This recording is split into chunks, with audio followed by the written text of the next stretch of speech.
All right, everyone, welcome back to the News Wrap. Today we celebrate Juneteenth, commemorating the final emancipation of enslaved men and women in the United States of America.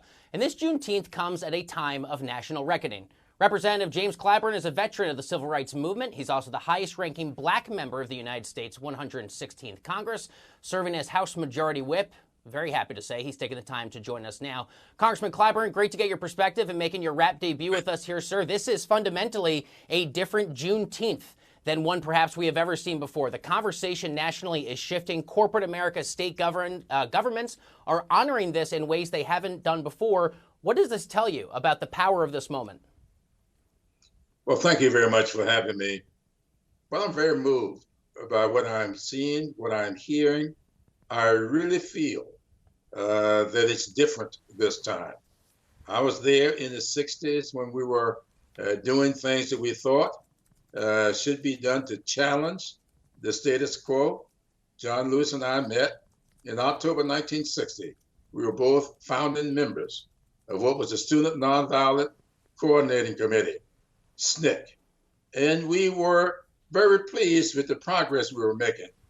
But along the way, things got hijacked, sloganary, and people got a little bit anxious. And we lost support from people that we needed.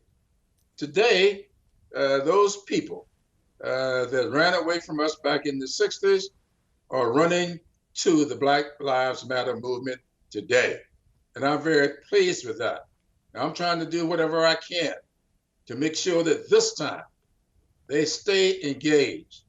Corporations, both the House and the Senate, are acting in such a way that we had no idea could occur. We didn't have a Congressional Black Caucus back in the 60s. We did not have corporate sensitivities that are like that that are being expressed today. And so I think this time is different.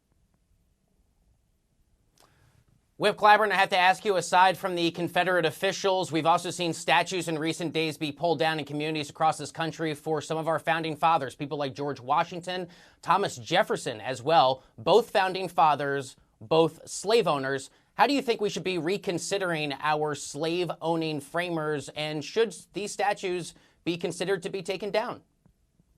Well, I have not heard anybody talk about taking down George Washington's statue. Maybe that's taking place someplace. I have not heard it. I've seen John C. Calhoun here in Charleston, South Carolina, Clemson University. John C. Calhoun was one of the founders of Clemson. They're taking his name off of their honors college, and that they were not just slave owners, they were proponents of perpetuating slavery as a way of life. I know a lot of people say George Washington was a slave owner. Yeah, but I also read that he freed all of his slaves at one point. He had a Saul to Paul transformation. So I just believe that what's going on with these monuments, people are getting rid of these monuments to an archaic way of life. And that's as it should be. Pitchfork Ben Tillman never should be honored the way he's being honored here. And many of us know that so much of this took place in response to the 1960s. That's what I was talking about earlier. That flag that flew on top of the State House in Columbia, South Carolina, did not even go up there until 1962. It went up there in response to what we were doing, John Lewis and I and many others, in 1960. So it's not what you do, it's why you do it. And I think that what they were doing was to bring back an adherence to a way of life that all of us are trying to get beyond. That's what this is all about. I appreciate that answer. And just so our viewers are aware, I was referencing a George Washington statue in Portland, Oregon, in Rose City Park that was taken down by protesters last night and then draped in an American flag. But regardless, I do want to move on here, Whip Clyburn. Many think that former Vice President Joe Biden is largely the nominee, in part the presumptive nominee because of the Clyburn bump, because of this now very famous endorsement you gave to his candidacy before the South Carolina primary. Why do you believe Joe Biden is the right person to advance the goals of true racial equality? Why is he the person for this moment of American history? I think that Joe Biden has the background and the experiences in government that will allow him to work with the various entities of our governmental process and get it to work on behalf of the American people. He has the experiences outside of government that I think is very, very important to making a person who and what they are.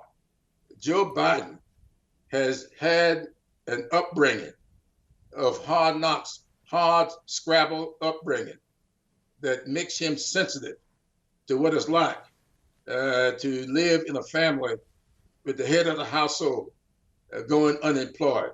He knows what it's like to have tragedy in one's life and have to overcome that tragedy. He knows what it's like to walk away from corporate security to represent young African Americans being accused of challenging the status quo. He has the background, he has the experiences, and I ask people, compare him to the alternative, not the almighty. I will conclude with this here, Whip Clyburn. Senator Amy Klobuchar of Minnesota has bowed out of the so-called Veep stakes to be Joe Biden's vice president, but she has said that the person Biden selects should be a woman of color. Who would you like to see the former vice president choose as his running mate? I think a woman of color will be a plus. I've said that from day one. Joe Biden made it very clear that he will select a woman, and I think that a woman of color will be a plus. All right, we'll have to leave it there. That's House Majority Whip and Representative James Clyburn of the great state of South Carolina. It is incredible to get your perspective on any day, Mr. Clyburn, but especially on this Juneteenth that we are all rightfully celebrating in the United States of America. Thank you for your time on this Friday, Mr. Clyburn. Great to have you. Enjoy your weekend. Thank you very much. Appreciate it.